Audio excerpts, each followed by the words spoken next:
Hello everyone, मैं विक्रम कुमार आप सभी का अपने यूट्यूब चैनल स्कॉलर्स कॉन्सेप्ट के ऊपर स्वागत करता हूं।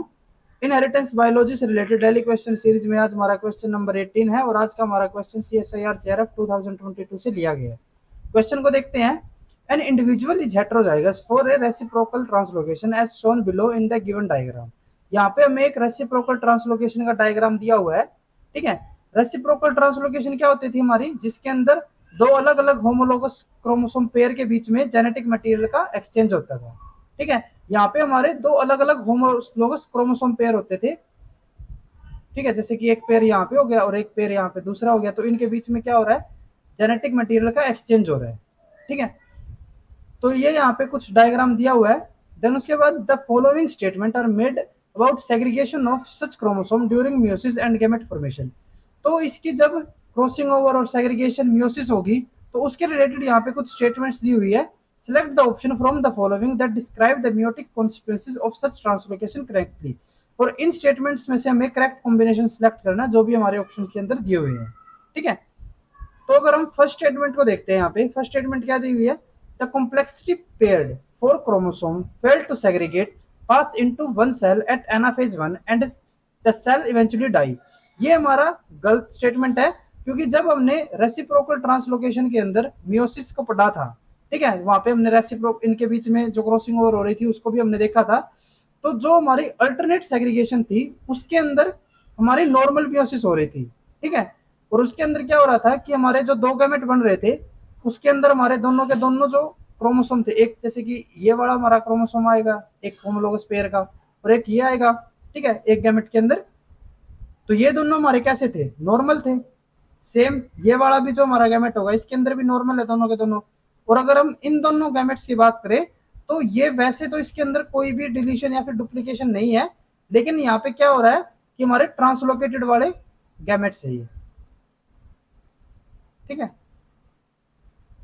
ये दोनों के दोनों हमारे कैसे है, ट्रांसलोकेटेड वाले गैमेट्स है। ये क्रोमोसोम कैसे है, ट्रांसलोकेटेड वाले, जैसे कि यहाँ पे ABCD हो गया, और इसका जो ये पोर्शन था ये कहाँ पे चला गया, ऊपर, और इसका जो पोर्शन होना चाहिए था वो नीचे चला गया। तो ये जो हमारे क्रोमोसोम है ये ट्रांसलोकेटेड वाले जरूर है, लेकिन यहाँ पे हमारे कोई भी डुप्लीकेशन या फिर डिलीशन नहीं हो रही, तो इसीलिए ये भी कैसे है तो वाइबल ये भी। ठीक है, तो हमारे जो दो गैमेट थे वे हमारे कैसे थे, नॉर्मल, और दो हमारे कैसे थे जिनके अंदर ट्रांसलोकेटेड क्रोमोसोम थे हमारे। ठीक है, लेकिन अगर हम बात करें कि इनके बीच में म्यूसिस हो रही थी या नहीं हो रही थी, तो यहाँ पे हमारी नॉर्मल म्यूसिस भी हो रही थी और यहाँ पे इनके बीच में नॉर्मल सेग्रीगेशन भी हो रही थी, जो कि हमारे फर्स्ट स्टेटमेंट से मैच नहीं कर रहे। यहाँ पे क्या लिखा है कि इनकी एक ही सेल के अंदर हमारे क्या चले जाएंगे, दोनों के दोनों क्रोमोसोम चले जाते हैं, तो ये बाद में डाइज हो जाते हैं। ठीक है, लेकिन ये हमारी स्टेटमेंट क्या होगी, इनकरेक्ट हो जाएगी। देन उसके बाद अगर हम बात करते हैं बी स्टेटमेंट की, तो बी में क्या दिया हुआ है, chromosome pair between region of maximum homology keeping the translocated part unpaired and a normal meiosis occur. ये क्या कह रहा है, यहाँ पे इसने ये तो बोल दिया कि नॉर्मल म्योसिस हो रही है, चलो ये तो ठीक है, लेकिन इन्होंने बोला है कि जो हमारे मैक्सिमम होमोलॉजी वाला पोर्शन है, जैसे कि अगर हम बात करते हैं इन दोनों की, ठीक है, तो ये क्या कह रहे हैं कि जो इनका मैक्सिमम होमोलॉजी का पोर्शन है ये तो यहाँ पे एक दूसरे के साथ पेयर बना जाएगा। ठीक है, ये इनके बीच में तो पेयर बन गया, chromosome pair between the region of maximum homology. ठीक है, लेकिन जो ये हमारा ट्रांसलोकेटेड वाला पोर्शन है इसको ये क्या कह रहे हैं कि इनके बीच में अनपेयरिंग रहेगी। ठीक है, keeping the translocated part unpaired, यानी कि ये वाला जो हमारा पोर्शन है ये क्या हो जाता है, अनपेयर्ड रह जाता है।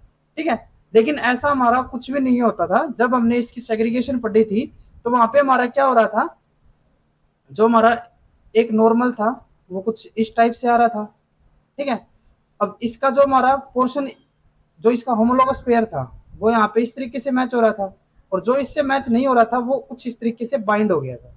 ठीक है, देन उसके बाद जो इसका सेकंड पोर्शन था वो यहाँ पे कुछ इस तरीके से बन रहा था, और जो इसका पोर्शन इसके साथ मैच नहीं कर रहा था, जो ट्रांसलोकेटेड वाला था, वो यहाँ पे इस तरीके से बैंड हो गया था, और एक हमारा यहाँ पे कुछ इस तरीके से नॉर्मल था।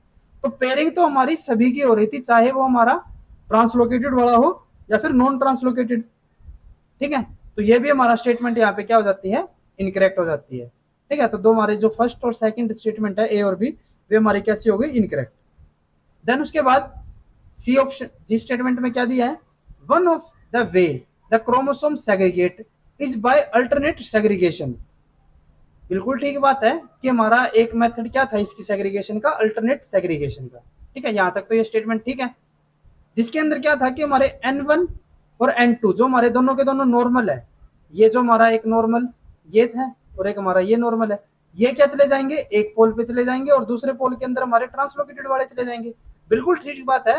यहाँ पे भी जैसे मैंने बताया था अभी आपको कि हमारे जो दो गैमेट्स होते हैं उनके पास हमारे कैसे रहते हैं, नॉर्मल वाले ही।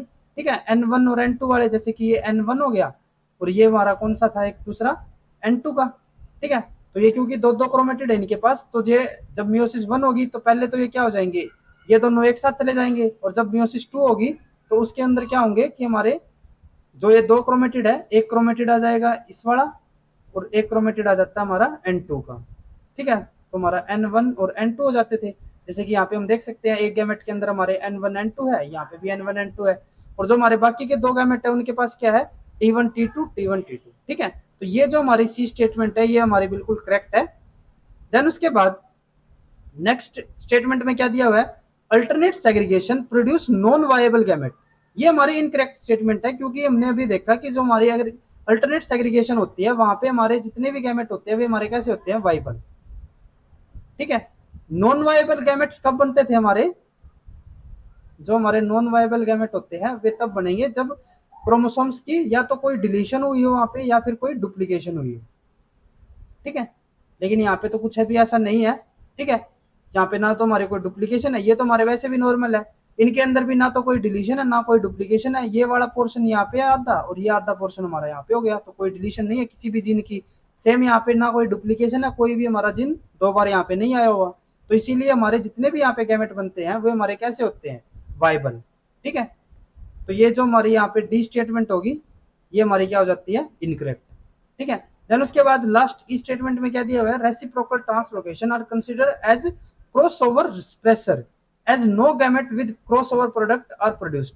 ये भी स्टेटमेंट हमारी क्या है, इनकरेक्ट होगी, क्योंकि हम यहाँ पे देख सकते हैं जब रेसिप्रोकल ट्रांसलोकेशन हुई है तो उसकी अगर हम अल्टरनेट सेग्रीगेशन की बात करें तो दो तो हमारे यहाँ पे कैसे आ रहे हैं, नॉर्मल वाले आ रहे हैं।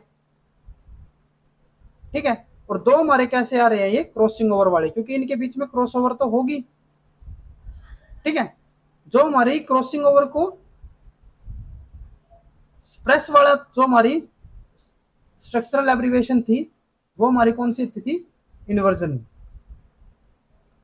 ठीक है, जो हमारी इन्वर्जन स्ट्रक्चरल एब्रीवेशन थी वो हमारी कैसी होती थी, क्रॉसओवर स्प्रेसर। लेकिन जो हमारी ट्रांसलोकेशन रेसिप्रोकल ट्रांसलोकेशन है वो हमारी क्रॉसओवर स्प्रेस नहीं करती, तो इसीलिए ये स्टेटमेंट भी हमारी क्या हो जाती है, इनकरेक्ट हो जाती है। तो हमारी सिर्फ सी स्टेटमेंट ही क्या है यहाँ पे करेक्ट है, तो इसीलिए हमारा जो सेकंड ऑप्शन होगा जिसके अंदर हमारे सिर्फ सी ओनली दिया हुआ है वो हमारी स्टेटमेंट करेक्ट हो जाती है। अगर आपको ये वीडियो यूजफुल लगी हो तो please like and share this video, और इनहेरिटेंस बायोलॉजी से रिलेटेड इसी तरीके के क्वेश्चन करने के लिए please subscribe to our YouTube channel scholars concept. Thank you.